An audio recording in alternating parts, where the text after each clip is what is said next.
del Centro de Interpretación del Albaicín. Bueno, pues muchas gracias, Miguel Ángel, por esta invitación, tanto como responsable de la Agencia Albaicín y en nombre también del Ayuntamiento, que a su vez es colaborador vuestro de estas jornadas. Bueno, para quienes no me conozcan, que me parece que sois 3 o 4, el resto me conoce. Mi nombre es Ferdaus Buglala y aparte de la directora de la Agencia Albaicín, mi puesto es la técnico-economista de la Agencia Albaicín. De hecho, soy la economista desde el año 2008 y gerente desde el año 2014. La Agencia Albaicín es un organismo del Ayuntamiento de Granada que se dedica a la tutela de lo que es la zona declarada Patrimonio Mundial, en este caso el barrio del Albaicín. Y aparte de eso, pues gestiona 2 edificios municipales muy importantes en la ciudad, que son la Casa de Zafra, donde se ubica el Centro de Interpretación del Albaicín, y el Cuarto Real de Santo Domingo, que también ha sido restaurado hace 3 años y puesto a disposición de la ciudadanía y del público en general. En principio había preparado la ponencia para una proyección con fotografías y tal, pero por medios técnicos del Palacio pues no podemos disponer de ello, con lo cual voy a intentar pues contar un poco lo que quería decir, ¿no? La ponencia se estructura en 4 partes, una pequeña presentación. Hablaré un poco de la Casa de Zafra y sus principales valores. Después hablaré de la Agencia Albaicín un poquito y por último el Centro de Interpretación del Albaicín y cómo se encuadra, ¿no?, en todo esto. Bueno, pues este proyecto de Casa de Zafra surge en el año 2008, cuando en el marco del Plan de Excelencia de Turismo, que había financiación, había que buscar recursos del ayuntamiento, recursos patrimoniales para su puesta en valor, recursos que estaban, digamos, olvidados o dejados de la mano de Dios, entre comillas, para ponerlos en valor y aprovechar esos recursos que existían, que eran del Plan de Excelencia Turística. El Plan de Excelencia Turística es un convenio entre Ayuntamiento y Junta de Andalucía que terminó en el año 2015, en el cual la Junta pagaba el 40% de las inversiones y el Ayuntamiento el 40% restante. Bueno, pues entre esas edificaciones que estaban con muchas deficiencias y además no tenían ningún tipo de uso, pues estaban el Cuarto Real de Santo Domingo y la Casa Árabe de Zafra. Además, la Casa de Zafra desde el año 2007 estaba sin ningún tipo de uso. Había tenido usos anteriores, pero desde aquel entonces pues estaba sin ningún tipo de dotación de uso. Es por eso, también por el interés de la casa, también por su ubicación en el barrio, en la que se decide dotarla museísticamente para un centro de interpretación de todo el Albaicín. Y eso es, digamos, el motivo que hace que el Ayuntamiento piense en este proyecto, ¿no? Asimismo, esa casa la convertía en sede de la Agencia Albaicín, sede que hasta entonces estaba ubicada en la Cuesta de Santa Inés, en el Palacio de Santa Inés, y era un espacio en el que no había mucha concurrencia ni de visitantes, ni a lo mejor de ciudadanos sí, o de vecinos sí, pero de visitantes no. Entonces lo que se quería era aprovechar esas 2 sinergias, lo que es ser sede de Agencia Albaicín y ser centro de interpretación o de recepción de visitantes, de vecinos, etcétera. Entonces, lo primero que tuvo que hacer la Agencia Albaicín del Ayuntamiento de Granada, por ende el Ayuntamiento de Granada, es buscar financiación, porque el Plan de Excelencia cubría una parte de lo que era la restauración, pero faltaba la otra parte. Entonces, en el año 2009, en la convocatoria de fondos del Ministerio de Cultura, que es una convocatoria que sale todos los años para bienes declarados Patrimonio Mundial, se solicita un dinero para ayudar en la restauración de la Casa de Zafra. Efectivamente, el Ministerio nos concede 262.000 euros, que eso sumado al dinero del Plan de Excelencia daba para restaurar la casa y además dotarla museísticamente del centro de interpretación. La restauración finalizó en el año 2013, en ese año el personal de la agencia se mudó desde Santa Inés hasta la Casa de Zafra y finalmente en el año 2014, el 10 de julio, fue cuando se inaugura como centro de interpretación del Albaicín. Entonces eso un poco es el cronograma de este proyecto, así muy resumidamente. Bueno, para ello la agencia Albaicín pues tuvo que hacer una ficha de catálogo bastante extensa de la casa, pues indicando la identificación, el uso, la protección. Esta casa se declaró bien de interés cultural en el año 31. En fin, hubo que hacer un estudio bastante extenso para que nos pudieran dar esa subvención que os comento. Bueno, y por entrar un poco en lo que es la casa y sus valores, bueno, la Casa de Zafra es uno de los ejemplos relevantes y mejor conservados, no solo en Granada, sino en España, de arquitectura medieval hispano-musulmana, ¿vale? Claro, con carácter residencial, porque era una casa, ¿no? No sé si sabéis que está situada, bueno, los que no conozco, no sé si saben que está situada en Portería de la Concepción número 8, pues en el barrio del Albaicín. El barrio del Albaicín, en época musulmana y hasta comienzos del siglo XIV, estaba dividido como en 3 barrios o arrabales independientes. Los núcleos más importantes eran la Alcazaba Kadima o la Casaba Kadima, si lo decimos en árabe, que estuvo conformada la primera mitad del siglo VIII y arruinada en el siglo IX, por la lucha entre los árabes, los muladíes y los mozárabes, y posteriormente los ziríes, digamos como que la restauraron en el siglo XI, dando lugar al Rabat al-Aksaris o de Aksares, ¿no? Que también en español del deleite. Y por último, destacamos el Rabat del Albaicín, creado con la llegada de los moros de Baeza, en 1227, que fueron expulsados por Fernando III. En los tiempos nazaríes, el Albaicín solo hacía mención al pequeño barrio de Rabat al-Bayazín, surgido al norte y adosado extramuros de la muralla del Alcazaba Kadima, ¿vale? Que ahora mismo el Albaicín que le llega a los cristianos es, digamos, esos tres conjuntos que os he citado, ¿no? En la actualidad, la Casa de Zafra está ubicada cerca de la principal arteria turística del Albaicín, que es la Carrera del Darro, ¿no? Y además está a su alrededor hay varios monumentos muy importantes, como el Museo Arqueológico, el Bañuelo o la Real Chancillería, con lo cual su ubicación es bastante privilegiada y le hace cobrar una importancia grande. Entre sus valores destacamos 4 tipos de valores: los históricos, los arquitectónicos, los paisajísticos y los artísticos.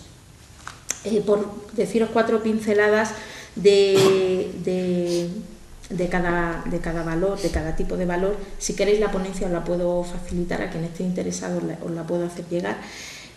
Como valor histórico, se trata de una casa señorial de las muchas que existieron tanto en Granada como en Al-Ándalus, ¿no? Aunque no se sabe prácticamente nada de sus moradores o de la gente que vivía en época musulmana, sí se piensa que pertenecía a una familia nobiliaria, una familia importante. Sin embargo, en época cristiana sí se sabe que perteneció a don Hernando de Zafra, secretario de los Reyes Católicos, que a su vez su esposa la donó en 1521 para la fundación del convento de monjas dominicas bajo la advocación de Santa Catalina de Siena.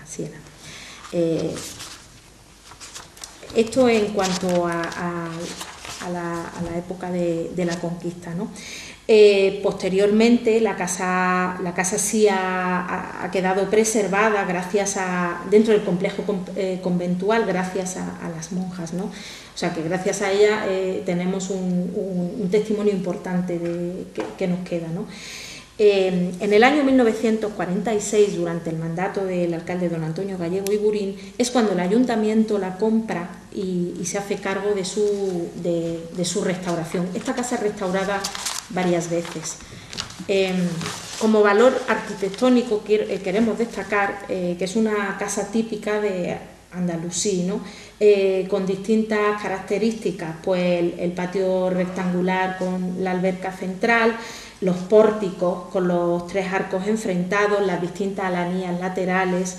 La entrada hace forma de recodo o zaguán, eso es muy característico en las casas hispano-musulmanas, incluso en casas actuales en países árabes se mantiene, y es para salvaguardar la intimidad y para que no se vea desde fuera, desde el exterior, se vea la vida que hace desde dentro la familia, ¿no? Es una casa que está construida en el siglo XIV, lo que es la planta baja, y se piensa que la planta alta sí que se construyó en el siglo XV. En la primera época, la casa debió conformarse con un patio central casi cuadrado y con pórticos de 5 vanos en los lados norte y sur. Y en el siglo XV, tal y como os acabo de decir, se amplía la zona de arriba, ¿vale? Bueno, por no aburriros mucho con los detalles arquitectónicos, pasamos a los artísticos. Pues bueno, entre los elementos artísticos originales de la casa que se han conservado, que además le dan un importante valor patrimonial, como son pues las columnas, los capiteles, los arcos festoneados, los angrelados, etcétera, queremos destacar o destaca esta casa por sus restos de pintura murales nazarí, que además le dan una singularidad y particularidad que no tienen otras casas que han llegado hasta nuestros días, ¿vale? Estas pinturas están situadas en el ala sur de la casa, por si alguno no los conoce y quiere ir a verlo, ¿no? Y como valor paisajístico, pues destacar la panorámica que hay una excelente panorámica hacia la Alhambra, con unas vistas maravillosas y espectaculares hacia la ciudad palatina de la Alhambra, ¿no? En cuanto a la Agencia Albaicín, o tercer bloque, que yo he denominado Agencia Albaicín, pues bueno, como he dicho, la Casa de Zafra es desde el año 2013 sede de este organismo, que es la Agencia Albaicín. La Agencia Albaicín, entre sus tareas, una de ellas es la de observación permanente del estado de conservación del barrio que es declarado Patrimonio Mundial, y velar porque esa declaración se mantenga. Y además hace de interlocución entre el Comité de Patrimonio Mundial y con la Administración Estatal y Autonómica, ¿vale? El fin de este organismo, el fin primordial de este organismo es la revitalización integrada de los conjuntos históricos, no solo del barrio Albaicín Patrimonio Mundial, sino de todos los conjuntos históricos, el centro histórico, el Realejo, el Albaicín, el Sacromonte, por supuesto. Como he dicho, la Agencia Albaicín es además el encargado de la gestión de este centro de interpretación. Históricamente, esta casa fue dada a conocer a finales del siglo XIX por Almagro Cárdenas y por el Gómez Moreno, pero no fue hasta el 1931 que cobra importancia cuando es declarada bien de interés cultural. Y además, en el año 46 la adquiere el ayuntamiento para su patrimonio municipal y la restaura. Ha sufrido varias restauraciones y quiero destacar solo dos, y es la más importante, que fue entre el año 89 y 91, a cargo de los arquitectos Antonio Almagro y Orihuela, en el que se hizo una gran restauración de la casa, que además quedó plasmada en una publicación monográfica. Posteriormente, y la segunda restauración que quiero destacar es esta última, que es la que acomete el Ayuntamiento de Granada desde el año 2009 hasta el año 2012, en la que se recupera totalmente la casa. La casa estaba llena de humedades, en fin, con muchísimos desperfectos, y se hace una restauración bastante importante. No sé si lo he dicho antes, pero la restauración y la musealización en total, esta última costó 1 millón de euros, poco más de 1 millón de euros, con lo cual es un dinero bastante importante que se ha invertido en la casa, ¿no? Bueno, los despachos, las salas del personal de la Agencia Albaicín están justo detrás de la crujía principal sur y tienen un carácter secundario. Lo que tiene el carácter primario es el centro de interpretación, son los demás espacios donde se ubica el centro de interpretación, con lo cual digamos que lo importante en la casa es el centro de interpretación del Albaicín y lo secundario es que es sede de este organismo, ¿no? de la agencia Albaicín. Bueno, pues el centro de interpretación del Albaicín se inauguró el 10 de julio del 2014 y, como he dicho antes, no se trata de un centro de recepción de visitantes, sino que es un centro de difusión turística, cultural, patrimonial, un centro de reuniones, de atención a vecinos, etc. Era importante la interpretación espacial y la recreación ambiental de la casa, no solo para explicar el origen del Albaicín, sino también para explicar el por qué el Albaicín ha sido declarado Patrimonio Mundial y por qué posee los valores excepcionales, universales, que lo hacen merecedor de esa declaración. El discurso interpretativo de este centro se estructura en cuatro bloques. De hecho, el primer bloque es Albaicín Patrimonio Mundial de la UNESCO y ahí se hace referencia a esos valores excepcionales por los cuales el Albaicín es declarado Patrimonio Mundial. Además, Granada tiene una declaración muy especial porque tiene dos espacios declarados Patrimonio Mundial, lo que es la Alhambra y el Albaicín, ¿no? Con lo cual eso es muy importante, no todas las ciudades tienen esa suerte, ¿no? En cuanto al segundo bloque, trata sobre Granada, la evolución de Granada, que además la evolución de Granada es el origen de Granada, el origen del Albaicín, basándose especialmente en la etapa islámica, porque la casa pues, es una casa islámica, ¿no? Toda la información que aparece está tanto en paneles como en códigos QR y chips NFC para ampliar toda la información. O sea que se ha intentado no solo dotarla de un discurso de toda la vida de musealización con paneles para que vaya el visitante y lea, sino que se han usado también las nuevas tecnologías para este fin, ¿no?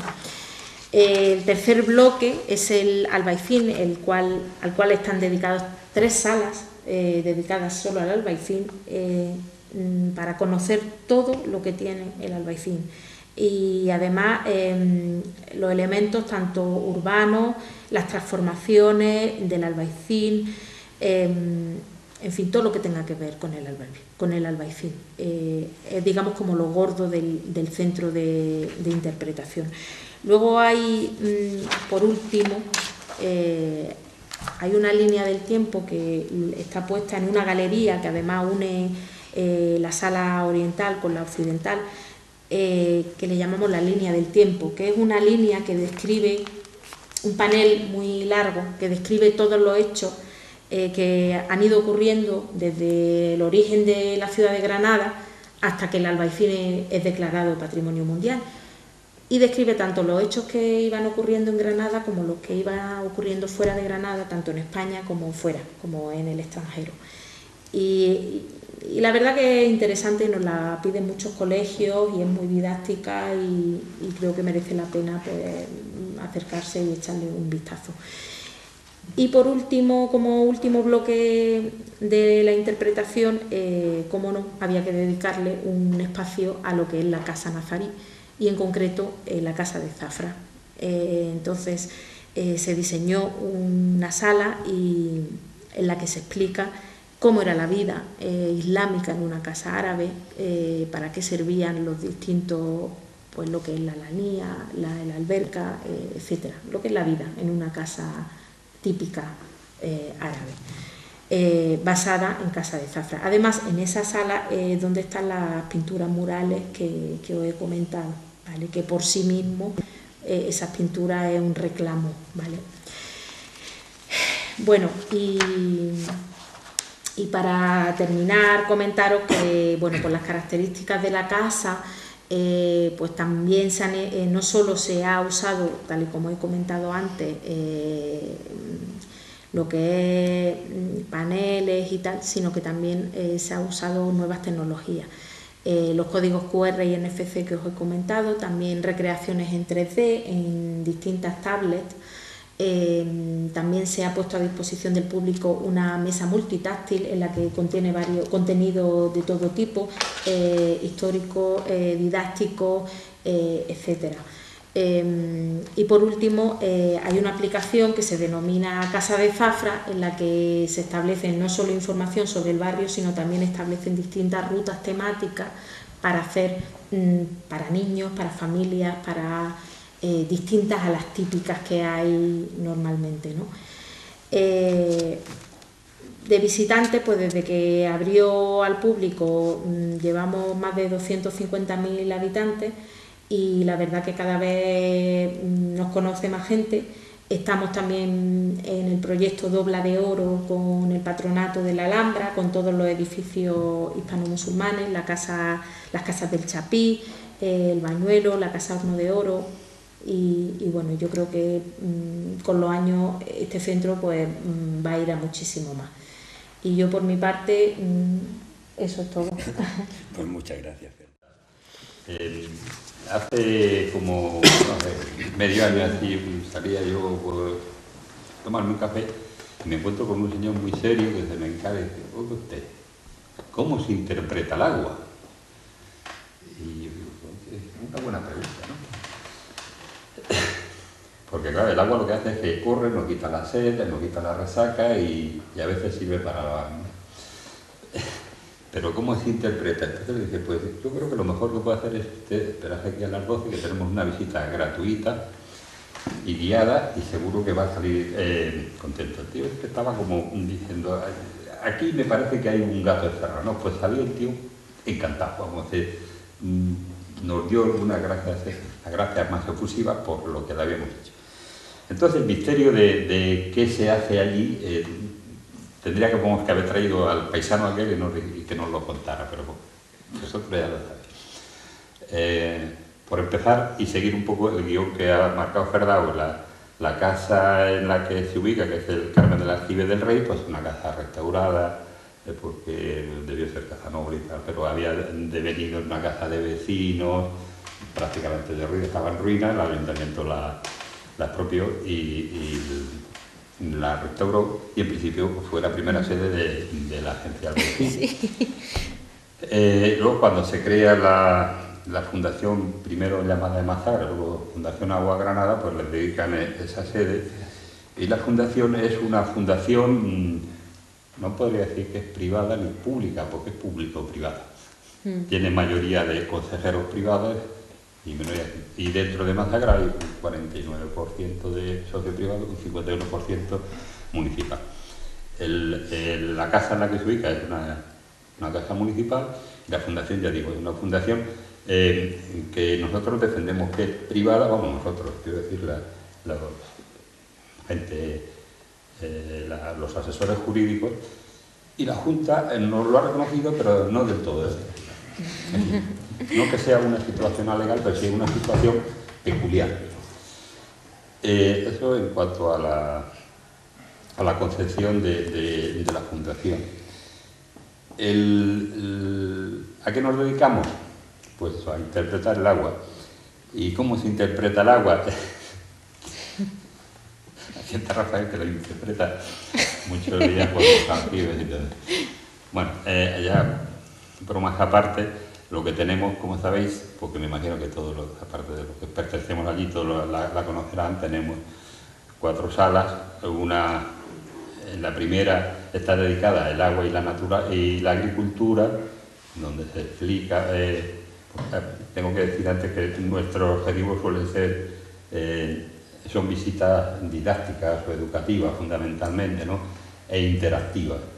Para los guías lo que hacen es mucho el hablar con los niños para fomentarles el conocimiento del agua. Pues la primera sala, que es la de la agricultura, ahí se explica desde la famosa tríada mediterránea, que son los primeros cultivos del trigo, el olivo y la vid, cómo va pasando y cómo se van enriqueciendo a través de las distintas culturas que van llegando, como vienen los árabes y traen la caña de azúcar, luego cuando se descubre América, vienen las patatas, los tomates, etc. Hay otra sala que se llama El agua en la calle, que es pequeñita y podríamos tener mucho más elementos, pero no, aquello no da más de sí, donde hay que, a través de algunas fotografías, algunos paneles y una vitrina, se explican los distintos elementos que tienen que ver con el agua, en la historia de cómo venía el agua desde la acequia de Nadamar y cómo hoy los famosos aguadores que todos hemos conocido, que tampoco es para explicar ahora sus funciones en la historia de Granada, y sobre todo en la vitrina es en la que hay el elemento del agua, pues la jofaina, los barreños, los botijos, los atanores, los váteres, todo aquello allí pequeñito.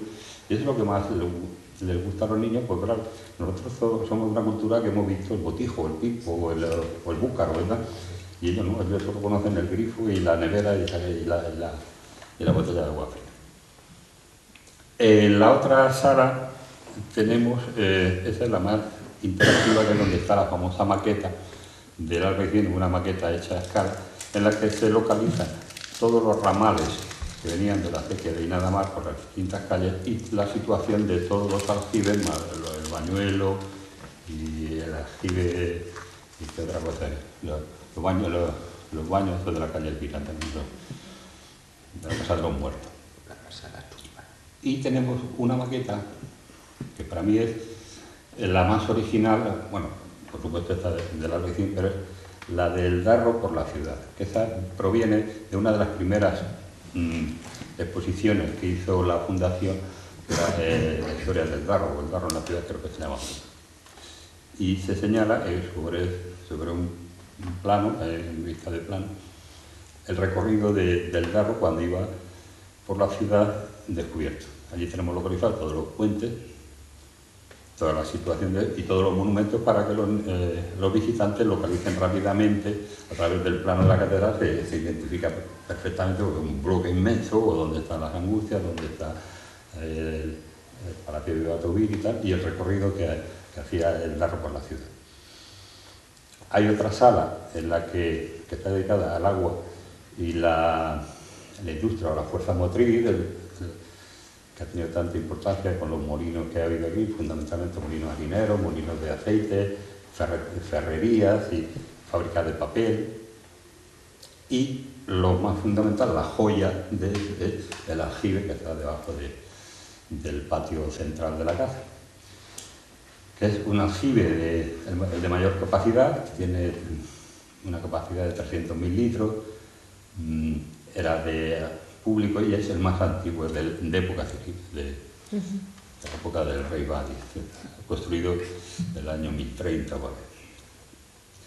Y aparte de eso tenemos los jardines, lo que era antiguamente el huerto familiar, el huerto de la casa, se restauró reconvirtiéndolo en jardín, pero se salvaron fundamentalmente los árboles de tipo autóctonos del Mediterráneo.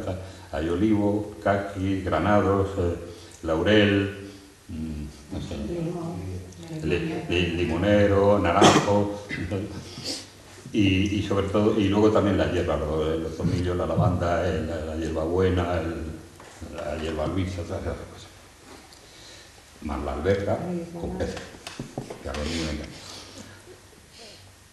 La decoración del jardín se hizo pues con elementos que procedían de los almacenes municipales, donde había elementos, columnas, capiteles, incluso los famosos mostradores del antiguo mercado de San Agustín, que eran grandes losas de mármol que se colocaron en el suelo, no sé cómo llaman, los pirindolos que tenía el puente del Genil, el único puente que había antes de abrir el puente blanco de los Sánchez, y también están allí decorando allí. Y se hizo un estanque y una fuente con una rueda de un molino de aceite.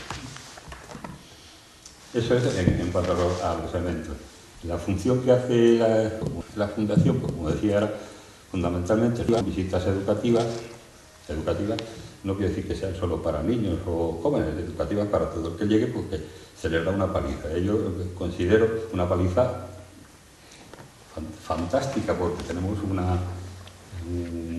boleto allí con folio con unas preguntas muy elementales, una encuesta de cómo ha resultado su visita, y no es por echar un farol, pero sale casi un 9,75, porque hay más 10 que 9, y nunca he visto ningún 8 en la valoración que hacen los visitantes que voluntariamente quieren rellenar eso.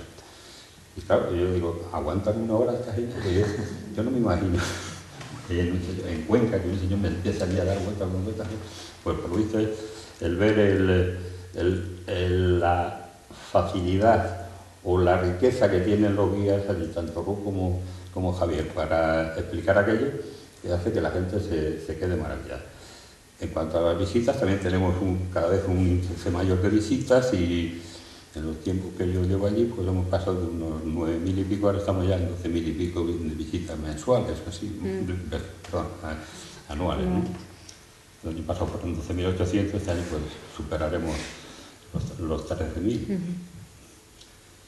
Y yo creo que una panorámica general está, pues como luego vamos a tener preguntas y vamos a hacer interactivos, y tienen que preguntarme algo más, pues con mucho gusto les respondo, porque quizás me hayan ido bastantes ideas que podía expresar ahora, pero que en este momento no recuerdo. ¿Vale? Muy bien. Y le pasamos la palabra a Bueno, buenas tardes, muchas gracias. Gracias, Miguel, por la invitación a participar en esta mesa redonda. Para mí es una gran satisfacción, además, volver, digamos, como la vida pública, nosotros que hemos estado prácticamente 8 años cerrados, porque el día 10 de junio se cumplirían los 8 años exactos del cierre del Museo Arqueológico. El Museo Arqueológico es una institución que está implantada en el barrio del Albaicín desde hace justamente 100 años y 5 meses, porque fue adquirida en el año 1917. Curiosamente, toda la historia de la casa es la casa de Castil, en concreto, ¿no? La casa, como ha dicho antes Ferdao, la casa del secretario de los Reyes Católicos, Hernando de Zafra. Entonces, el museo llega allí, en 1917, por la intercesión, además de un personaje muy singular de la historia granadina y de la política granadina decimonónica, que es ni más ni menos que el maravilloso y el granadino, bueno, ahora se me va a olvidar, cómo estoy. El de Pitres de Ponno un puerto de mar. Natalio Rivas es el que interviene en su puesto de secretario del Ministerio de Instrucción Pública para que se compre la Casa de Castil. La Casa de Castil, el Museo Arqueológico entonces pasa a sentarse allí, pero el Museo Arqueológico había nacido muchísimo antes, en realidad había nacido en el año 1845, con la primera colección de objetos arqueológicos que se forman a través de los primeros hallazgos y excavaciones que desarrolla en Sierra Elvira, Medina Elvira, en Atarfe, Gómez Moreno padre, que aparte de ser pintor, un excelente pintor, era también arqueólogo, uno de los padres de la arqueología granadina, andaluza y española. Entonces la colección se empieza a guardar en lo que actualmente es el Colegio Mayor Santa Cruz la Real, que era el convento de Santo Domingo. Eso pertenecía a la Diputación después de la desamortización, y entonces lo puso a disposición de la Corporación, de la Academia de Bellas Artes, la Real Academia de Bellas Artes, de Nuestra Señora de la Angustia, y de la Comisión de Monumentos. La Diputación y el Ayuntamiento pusieron para que guardaran allí las colecciones que iban teniendo. Junto con esa colección fundacional, fundamentalmente de Medina Elvira de Atarfe, islámica, lo que se hace es recoger todos los restos, o la mayor parte de los restos, edilicios de arquitectura de los palacios que se van demoliendo en Granada por aquello de la reforma urbana, puertas, iglesias, palacios, apertura a la Gran Vía, etcétera, etcétera, ¿no? Con lo cual todos esos materiales se van recogiendo y llevando al Museo Arqueológico de Granada. Tenían un carro, que yo lo tengo ahí todavía, con una mula que mantenían, y iban con su carro y su mula, después de documentarlo, don Manuel Gómez Moreno, que era como como gran artista y gran pintor que era mejor dibujante, levantaba unos planos excelentes de todo ello y tras la demolición se lo llevaba al Museo Arqueológico de Granada. En un momento determinado la Diputación decide utilizar el convento para academia militar y entonces opta por la salida de allí del museo, y el museo es trasladado, bueno, primero es empaquetado durante un tiempo, el museo es trasladado a en la calle Niños Luchando, la esquina donde está el Colegio Mayor Sahara, de San Jerónimo, la que va entre Gran Vía y San Jerónimo, a la altura del conservatorio, ¿no? Entonces, en esa casa, que era de los Pérez de Rasti, volvió a estar el museo. Decir que el museo, bueno, el museo iba adherido con muchas cosas más, iba con la Sociedad Económica Amigos del País, estaba también el Museo de Bellas Artes con la misma parte, la Comisión de Monumentos, la Real Academia de Bellas Artes, etcétera, etcétera, etcétera. Entonces, claro, todo esto, instituciones culturales, que son las instituciones pioneras, propias además que distinguían también esos incipientes liberalismo, interesado por la ciencia, interesado por el desarrollo, por la industria, tal y cual, ¿no? Y que se plasmaba en todas estas instituciones, ¿no? Instituciones que estaban copiadas del corte del modelo europeo. Entonces está allí un tiempo en esta casa y allí nuevamente tiene que salir de allí y pasa a unos sótanos que yo no acabo de identificar en la Plaza del Carmen, en el edificio del Ayuntamiento, en el convento del Carmen, dando a mano derecha. En esos momentos el museo sigue también empaquetado la mayor parte, la situación es muy mala. El director, que es el hijo del que era catedrático de Historia en esos momentos en la Universidad de Granada, don Manuel de Góngora, el hijo también, Manuel de Góngora, era el director del museo.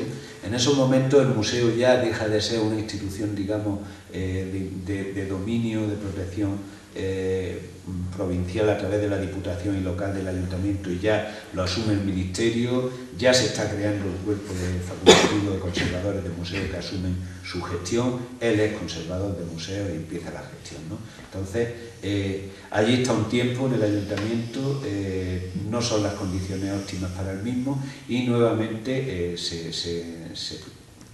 vuelve a empaquetar y se queda en stand-by. Hay un gran debate público en la prensa del momento sobre la oportunidad o inoportunidad de buscar un sitio nuevo para hacer un museo profeso y dejar de estar utilizando edificios históricos o parte de edificios históricos para ubicar las colecciones, porque en realidad lo que estamos hablando de colecciones más que de un museo, porque no tiene desarrollado otros aspectos como la biblioteca, como los archivos, como los talleres de restauración y tal, ¿no?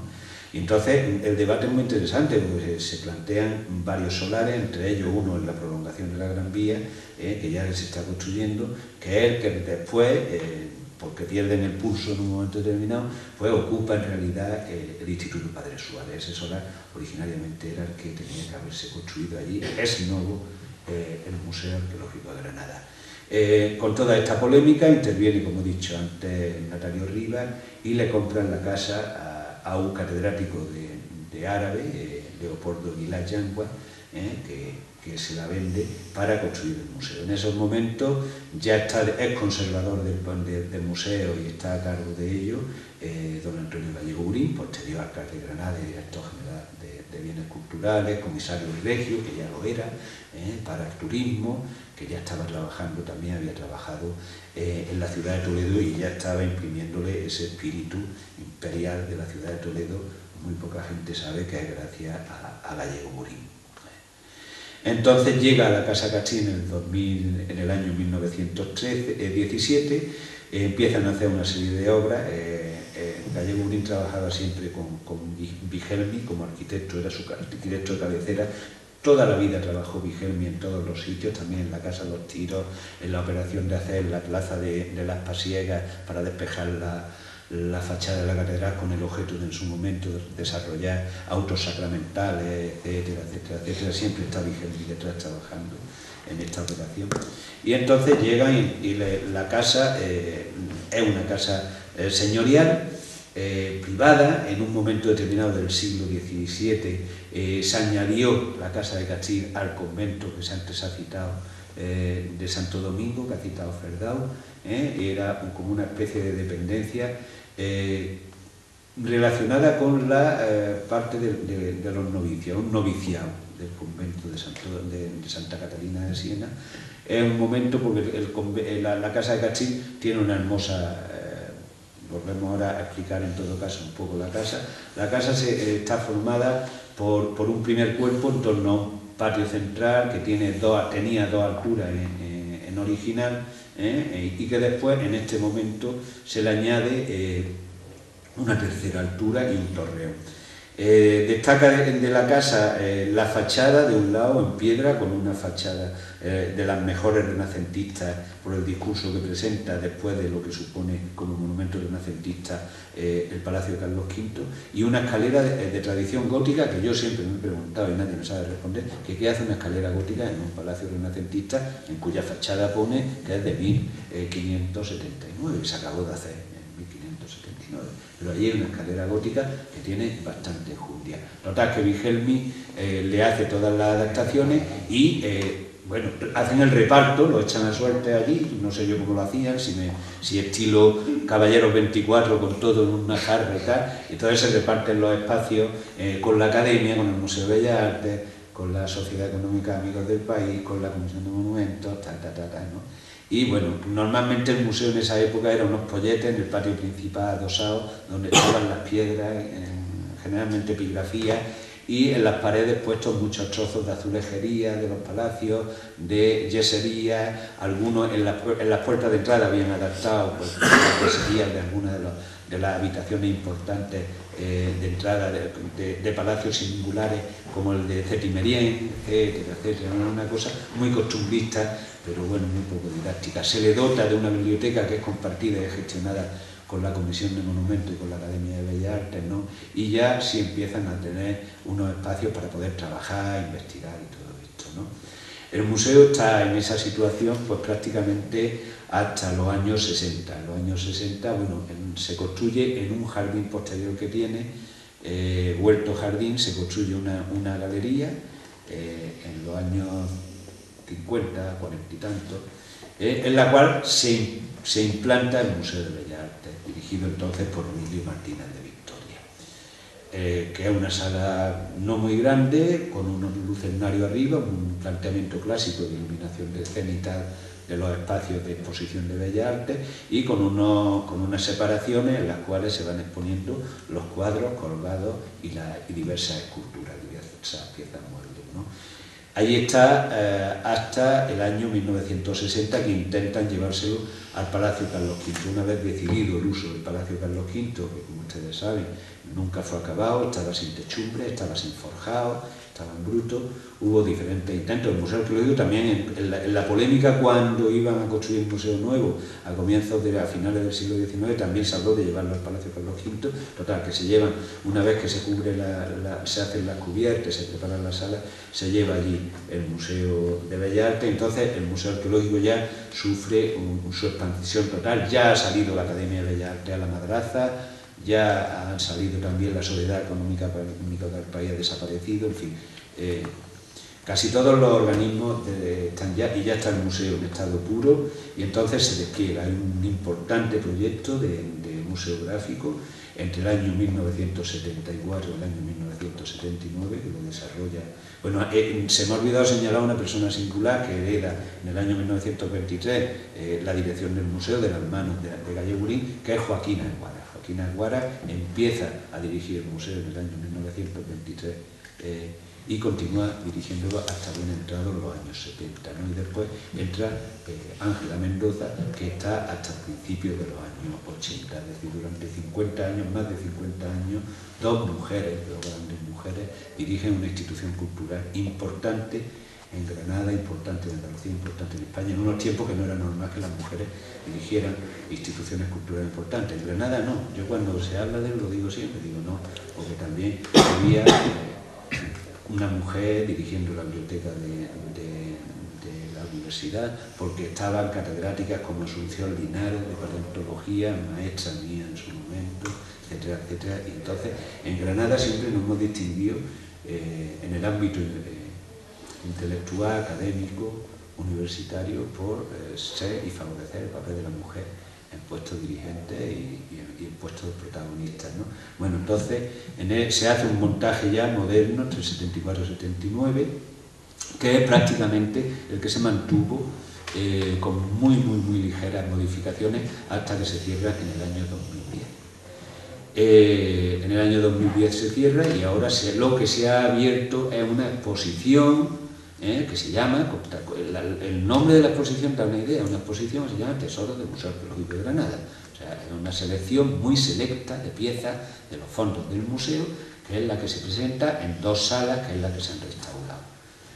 Decir que los problemas que le vienen de viejo, porque cuando ya Vigelmi hizo en el año 1917 y el 23 las restauraciones, bueno, pues los materiales que había no eran muy buenos, generalmente hubo problemas de cubiertas, porque además hubo ciertos cambios estructurales que generaron problemas en cuanto a la estabilidad de determinadas crujías. De hecho, en el 39 se hunde la crujía norte, la esquina en la que da calle Zafra. Hay un proyecto que está en el archivo de la Alhambra de nada menos que de Torres Barbás para restaurarla, etcétera, etcétera, pero claro, viene el conflicto civil y entonces no se puede restaurar hasta pasar a la guerra en los años 40 con los materiales de los años 40, que eso hay que ser consciente, un mercado encomiable, pero que tiene las limitaciones que tiene. Los temporales de lluvia del año 2008, 2009, 2010 produjeron un colapso de las cubiertas del museo y generaron su cierre, porque además el agua empapó, puesto que la estructura no estaba, no la cambiaron, sigue siendo la original del siglo XVI, del siglo XVI. Toda la madera que hay de alfarje, de artesonado, etcétera, etcétera, es la misma, con capacidad portante. Fue atacada por un terrible ataque de xilófagos que corrían peligro, pues, prácticamente de desaparecer. Se controló el ataque de xilófagos y es toda la obra. Pero claro, en la magnitud de la obra que hay que abordar es tal que es inabarcable en estos momentos de crisis donde, desde luego, los pocos recursos económicos disponibles no estaban para disponerlos a la cultura. Entonces se ha restaurado simplemente la zona del zaguán, recepción, y 3 salas, se le ha dado una accesibilidad, que era un problema que tenía para discapacitados y personas con movilidad reducida a través de un montacargas, y lo que se expone son una colección muy buena, insisto, son 150 piezas que van desde los orígenes del primer poblamiento humano en Europa, con la representación del hombre de Orce, el primer europeo, el resto de neandertal de Carihuela, la diadema de oro de la cueva de los murciélagos de Arguñol, las sandalias de oro de Arguñol, la estela de Fonela, piezas que algunas de ellas nunca la habían visto, nunca habían sido puestas, porque lo que se exponía era copia, porque la seguridad de las vitrinas del proyecto del 74 dejaba mucho que desear. Como es obvio, y también, en fin, en esos tiempos el concepto de seguridad que se tenía a comienzos de los años 70 no es el del siglo XXI, del año 2010 ni del año 2018, ¿no? Y entonces, pues, que ahora ya sí se están sacando los originales.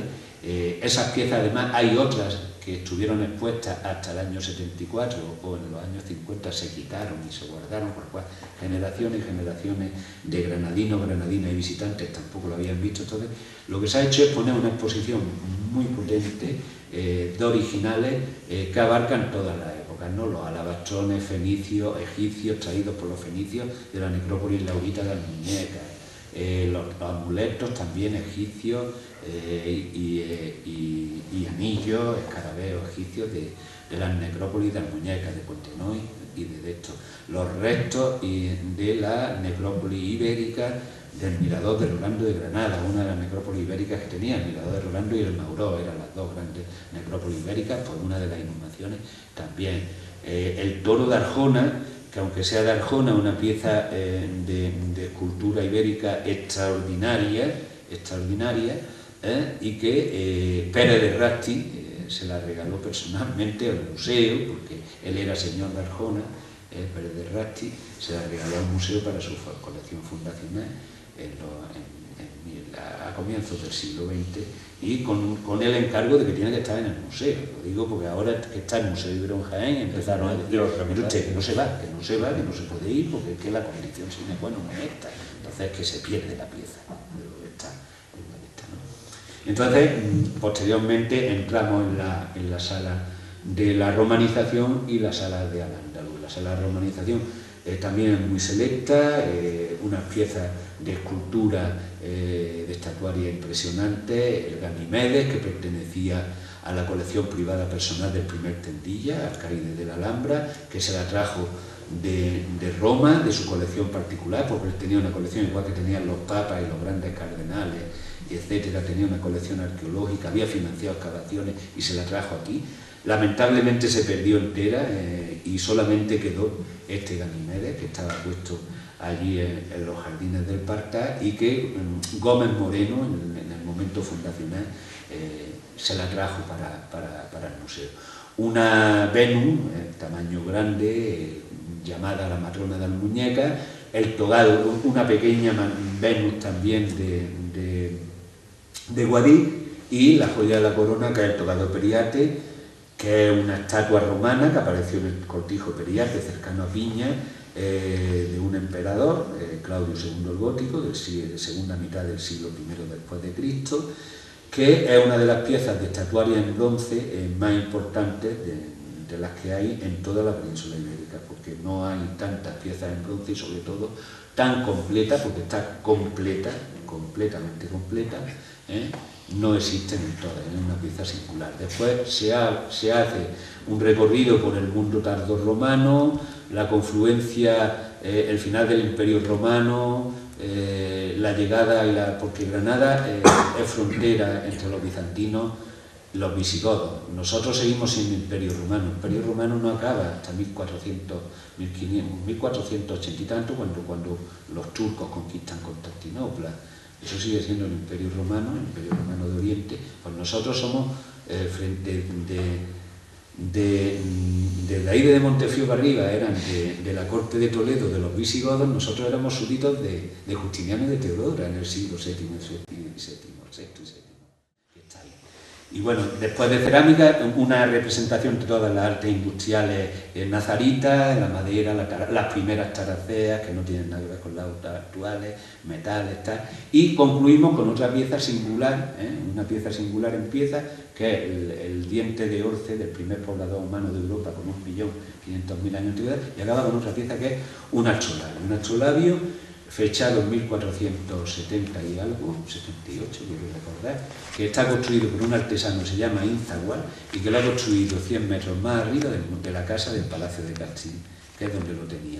Se encuentra en el año 1982, cuando le muere la casa, estaba tapiado, embutido dentro de un muro, en una falsa alacena tapiada.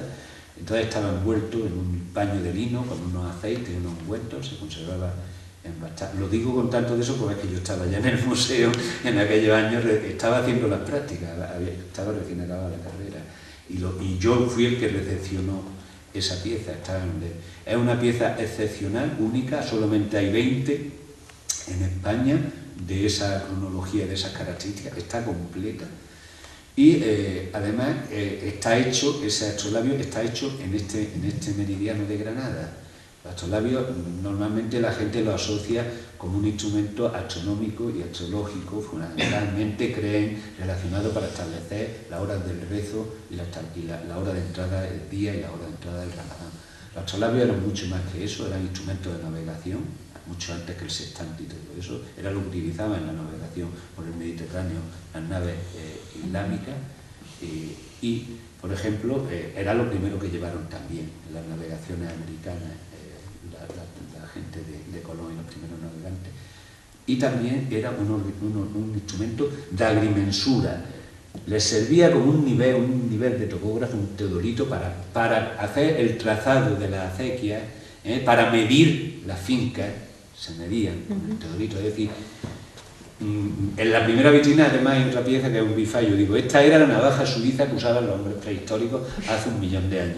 Pues el astrolabio, digo yo, que es el Macintosh que tenían en la época de los nazaritas, ¿no? Y la llegada de los reyes católicos a Granada. Y bueno, ya voy simplemente invitarlo a que vayan a ver el museo. Tenemos visitas guiadas todos los días, a las 10 y a las 11 y a las 12:30, los domingos también y tal. y tal. Y ahora después, pues sí me gustaría hablar ya del río y el barrio y el río y la gente que se implanta en el río y la carrera de Darro. Si queréis, pues lo hablamos ahora en esta fase. Muchas gracias. Yo voy a contar un poco la historia del Museo Cuevas del Sacromonte. Como veis, estamos aquí representados 4 modelos muy distintos de gestión y de ámbito de explicación, ¿no?, de lo que son recursos endógenos, históricos, ¿no?, de lo que se ha configurado en torno al valle del río Darro. El Museo Cuevas del Sacromonte, pues de lo que nos cuenta es de la historia del Sacromonte, un arrabal extramuros de la ciudad y zona marginal hasta nuestros días, donde hoy todavía pues conviven con la zambra, ¿no?, como hecho cultural, pues Cuevas ocupa, ¿no? Digo, hay uno muy diverso, muy plural, pequeñito, pero muy cosmopolita, donde hay desde alemanes, japoneses, con familias gitanas, ¿no?, asentadas a lo largo del tiempo, ¿no? Su elemento más significativo, ¿no?, y por lo que es singular, es por sus casas, por sus viviendas, cuevas excavadas en la montaña, ¿no?, y por un hecho significativo y que hoy ya también es patrimonio inmaterial de la humanidad, ¿no?, que es haber sido una de las cunas del flamenco.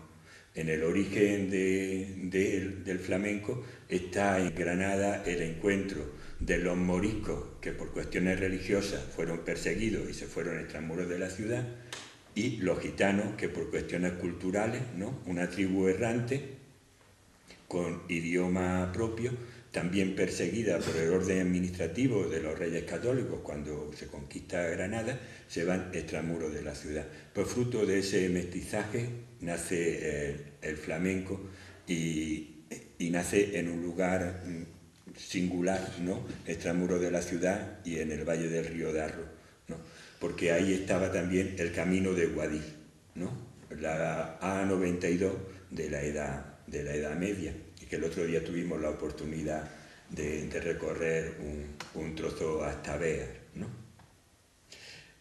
Pues esto es lo que intenta contar un poco el Museo Cuevas del Sacromonte, la historia de este singular espacio, arrabal, marginal, extramuros de la ciudad, en un entorno medioambiental de primer orden, ¿no?, como es el Valle del Paraíso, que es como se denomina al Valle del Río Darro. Dice la leyenda que andaban Adán y Eva por Valparaíso buscando un piso y que no encontrándolo ni de protección oficial, una cueva se pusieron a excavar. Y le decía Adán a Eva: teniendo techo y contigo, ¿qué me importa a mí que llueva? ¿No? Pues así nace el Sacromonte, ¿no?, en esta historia singular. El Museo Cuevas del Sacromonte, igual que el barrio, es el pobre del entorno, ¿no? Nacemos de otra manera. No dependemos de ninguna administración, somos una cooperativa, ¿no?, una iniciativa local de empleo, de economía social, y ya somos mayores de edad. Nacimos en el año 2000, estamos en el 2018, ya casi que tenemos un poco autoridad para codearnos, ¿no?, con los mayores. A lo largo de su tiempo ha consolidado 6 puestos de trabajo, ¿no?, en donde sin financiación pública de ningún tipo, pues creemos que es un valor, ¿no? Simplemente con la gestión de la actividad que se desarrolla y por parte de la gente que nos visita, nuestras actividades no son gratuitas, no lo pueden ser, ¿no?, pues mantenemos el espacio y mantenemos estos 6 puestos de trabajo, creyendo que ya tenemos una influencia contrastada, ¿no?, en el desarrollo socioeconómico del barrio y como parte de la oferta de ocio cultural en la ciudad, ¿no? Ya, bueno, se nos va reconociendo. El museo es de la cooperativa, ¿no? Toda la colección museográfica y toda la construcción del discurso pedagógico lo hemos hecho nosotros. Lo que el Ayuntamiento de Granada, que es el que es dueño de la finca en donde estamos ubicados, nos cedió el espacio por 20 años. Ya estamos llegando a su fin. Vamos, en marzo de 2020 cumple la cesión, a saber lo que ocurrirá, ¿no? Como digo, no contamos con financiación pública ni ahora, ni contábamos con financiación pública en el inicio del museo, ¿no? Ha sido un esfuerzo, y en su principio muy importante, por parte de la gente que iniciamos este proyecto, y gracias a la solidaridad del entorno de amistades, del entorno familiar, ¿no? Y de los pocos ahorros que teníamos, pues fuimos capaces de dotar de las condiciones a ese espacio que nos encontramos tremendamente degradado, ¿no? Con las cuevas tapiadas, sin luz eléctrica, no había acometida de agua, estaba el entorno comido por la maleza, ¿no? Entonces tardamos 2 años en recuperar el espacio y empezar a ponerlo en marcha. Así que abrimos nuestras puertas en 2002 en un San Cecilio, en donde ya pues parte de la romería se pasa por el Museo Cuevas del Sagromonte, y ya somos un poco memoria también de esa festividad en la ciudad de Granada, que es la romería de San Cecilio. Como reconocimiento al proyecto que nosotros presentamos para que nos cedieran el espacio, ¿no? Es un espacio con 11 cuevas y 4.800 metros cuadrados, y la verdad es que nos sorprendió gratamente, ¿no? Porque fue un acuerdo tomado por unanimidad por todos los grupos políticos. Ya sabemos que es lo difícil que es que se pongan de acuerdo, ¿no? Pues en nuestro caso, pues todos reconocieron la oportunidad, ¿no? Y el valor de la propuesta que presentamos al ayuntamiento. Como he dicho, la obra duraron 2 años, y un reto, aparte del acondicionamiento, ¿no? Simplemente deciros que, por ejemplo, la instalación eléctrica pues nos costó 4 millones de pesetas del momento, ¿no? Hacer la acometida eléctrica. Aquí tengo que reconocer que sí contamos con el apoyo de la obra social de la Caja General de Ahorro para hacer esta acometida, ¿no?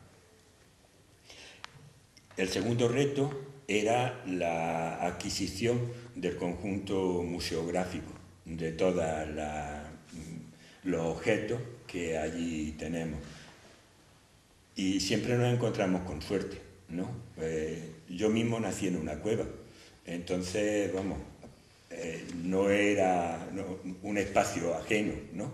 El mundo de las cuevas, y parte de mi familia pues tenía muchos objetos que nos donó, y la mayoría de la gente que estamos en el museo procedemos de zona rural, con lo cual pues familiares y demás nos aportaron muchos objetos.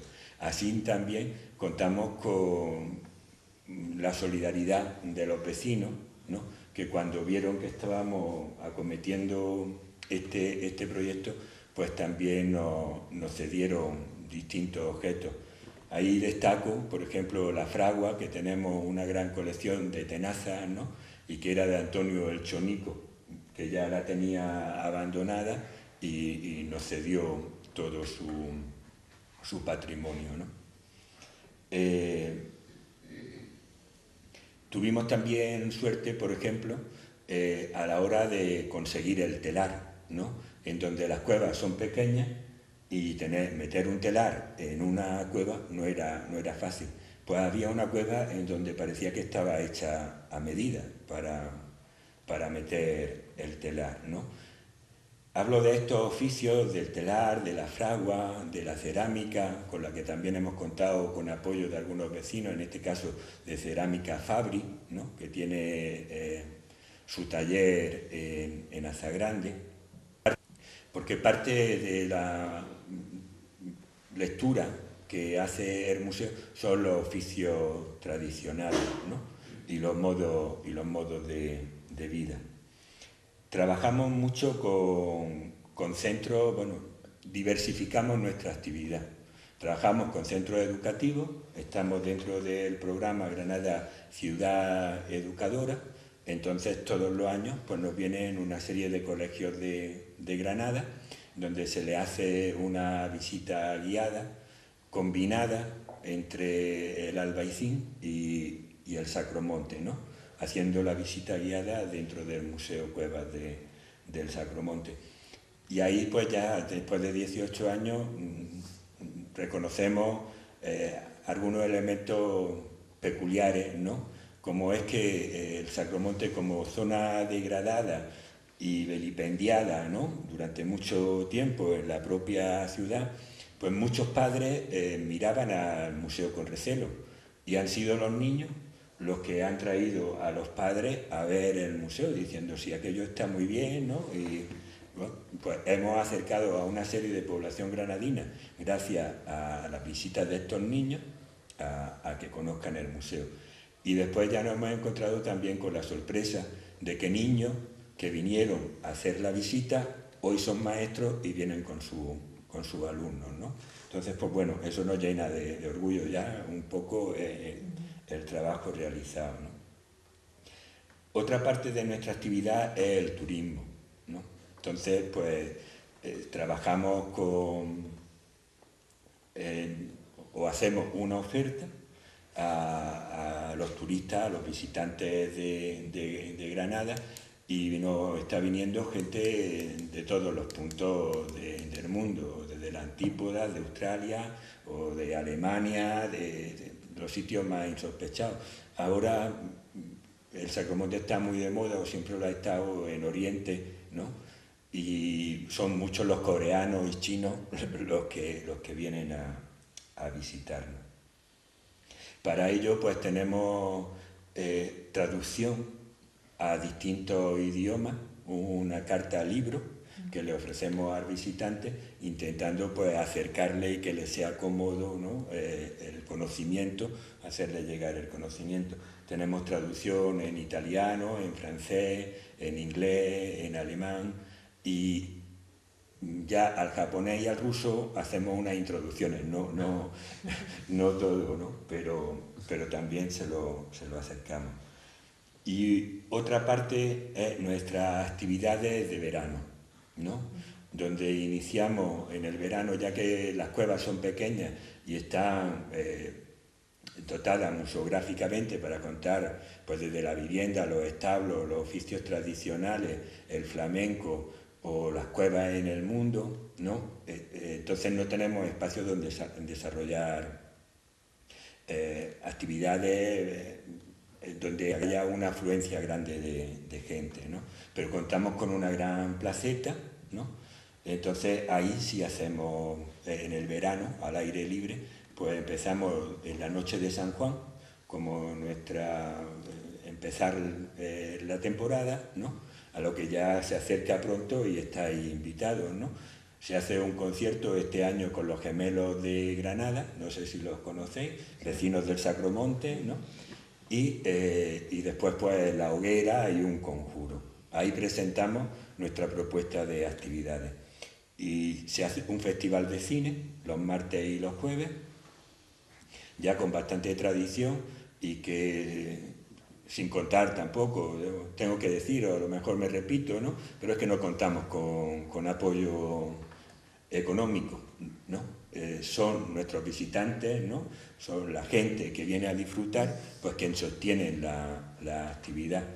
Al cine, si vais, iros temprano porque se llena y tenemos 300 sillas, ¿no? Y muchas veces se queda gente en la cueva. Por eso creo que debido al acierto de la propuesta que nuestro compañero Juan, que es el que la hace, ¿no? Y lleva, ¿no? Una buena elección de películas, y después pues que en los veranos tediosos, con los días calurosos, subirse al Sacromonte con el frescor de la brisa del río, ¿no? Pues se está bastante bien. Y después también desarrollamos una serie de recitales flamencos en donde fundamentalmente nos apoyamos en los jóvenes artistas, ¿no? de nuestro entorno. Claro, y después de 18 años ya los jóvenes no son tan jóvenes y algunos pues ya son figuras consagradas del flamenco, ¿no? Por deciros, bueno, por no dejarme a nadie, no nombro, ¿no? Pero que casi todo el mundo del flamenco reconocido en Granada ha pasado por allí. Y solo por resaltar algunas de las actividades que desarrollamos, pues desgraciadamente perdimos a Enrique Morente, ¿no? Una seña de identidad cultural para la ciudad de Granada, y allí pues le hicimos el primer homenaje, ¿no? Donde contamos con, ahí me extiendo un poquito, pero porque eran los universos de Morente y contamos desde su entorno familiar y de amigos, ¿no? Con Pepe Habichuela, que lo acompañó más de 30 años, con los Lagartijaní, ¿no? Que lo acompañaron en su última época, y bueno, y fue fueron 2 semanas de actividad en donde nos sentimos muy contentos, ¿no? del apoyo del entorno y de nuestro acierto al poder reunirlo a todos, ¿no? Así, algunas de las actividades también en música que hemos hecho, pues el primer homenaje que se le hizo también a Joe Stramer, el líder de los Clash, ¿no? Y que es un poco padre en esta ciudad de la música pop de última hornada, ¿no? Desde los Lagartijaní a los 091, ¿no? Que hoy en la ciudad de la música pues son figuras consagradas. Allí también hicimos, o en este último tiempo también en recuerdo a Jesús Arias, ¿no?